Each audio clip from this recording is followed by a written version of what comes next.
Welcome back into the Sports Source. This segment brought to you by English Mountain Spring Water. I told you about the Knoxville Man Show last segment. Not only will a group of us from the show be there from 3 to 6 with some Sports Source gifts, we'll also have English Mountain Spring Water on hand. I've had so many people say, where can I test it? I want to try it. We're going to have it right there at the Jacobs Building. The Knoxville Man Show, 3 to 6, Chilhowie Park, Friday. Come down and see us, and we will have English Mountain Spring Water, the very water we drink here on set, as part of the show. Chris, I'm going to throw you again because we're just going straight into this next topic. We don't need a little open or anything here.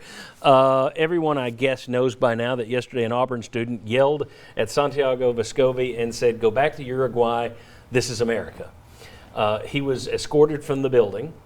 He has since been banned from the arena, from what I read this morning, and he is probably going to go before the Auburn Student Discipline Council.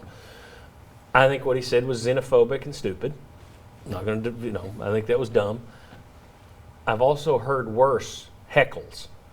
I mean, Mark Pankratz made a good point before leaving here. If you don't say, "Go back to Uruguay, this is America," and that's a black kid, and somebody says, "Go back to Africa," that is taken in a completely different, people look at that differently. And it's really xenophobic either way. And that would be taken as racist. You could claim this would be racist too. But my question is this. Hasn't this kid isn't the booting from the arena enough? I mean, do they need more punishment on this kid for yelling something at a basketball game? Put me down as it's enough. I think it's a gross overreaction. Yeah, it's enough. I've been invited to go back to Louisiana many times. Hey, and nobody's been punished for that. Yeah. And here's one thing. If you talk to Admiral Schofield and Grant Williams last year at Florida, there was worse said to them.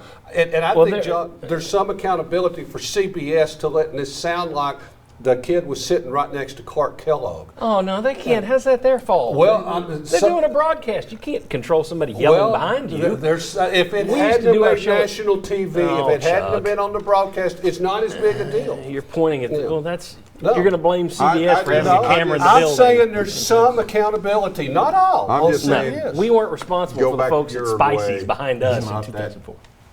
I just, the punishment, leave the arena, okay. And I would have even been more for, say it again, you leave the arena, and maybe they had already said it to him. Yeah. But, I mean, I think after he's out, anything else is way over the top. People get caught at fighting and, drinking too much and fighting all the time, and they usually just get booted from the arena, and they might get fined and some other stuff. It's kind of at that point, right? Get booted, get fined, whatever, but eventually it's just got to end. It can't be for the rest of your life. You did this one thing, and we're done with that. I mean, what do you want to ruin the kid's life because he said something stupid at a basketball game when he's 20? But as Mark Pankratz pointed out, a whole lot worse was said about Jarrett Garantano after a bad game than what was said by his own fans. By his own fans. Yeah. And at least the kid has not been identified yet, as far as we know, and I hope he's not. Yeah, probably will be. Well, CBS might have done it. And the question, the one mitigating factor we don't know. It's Auburn's fault for letting him in the building. Has the kid had a history before? That sounded like yes, that he consired himself to be a professional heckler. And I blame the parents.